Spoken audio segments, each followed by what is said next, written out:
Lapas kelas 2 Muara Enim menyediakan wartel sus bagi warga binaan untuk dapat berkomunikasi dengan keluarga, serta mencegah penyalahgunaan alat komunikasi pribadi di dalam lapas.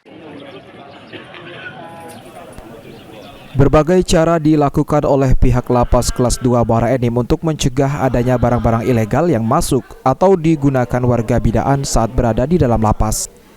Selain memberikan kegiatan keterampilan untuk mengisi waktu luang, pihak lapas juga membuat wartel sus sebagai sarana atau fasilitas bagi warga binaan untuk tetap bisa berkomunikasi dengan keluarga mereka di rumah.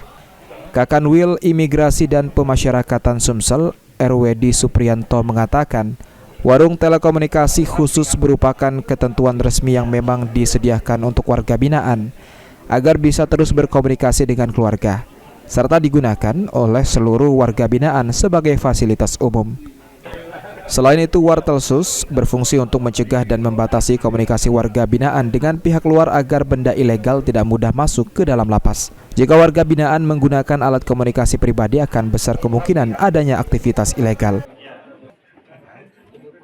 Untuk wartel memang kita siapkan bahwa itu sudah ada ketentuan Direktur Jenderal Peredaran untuk menyiapkan wartel khusus pemasyarakatan bagi warga binaan supaya warga binaan tetap bisa berkomunikasi dengan keluarganya.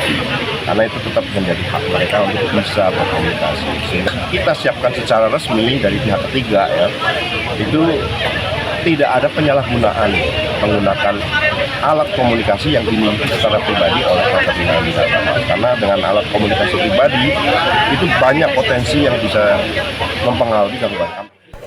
Fasilitas wartel sus bisa untuk warga binaan untuk berkomunikasi dengan keluarga, bahkan dengan menggunakan video call, yang dipusatkan satu tempat lebih mudah dikontrol oleh petugas lapas untuk mencegah komunikasi ilegal. Mardiansyah, PAL TV.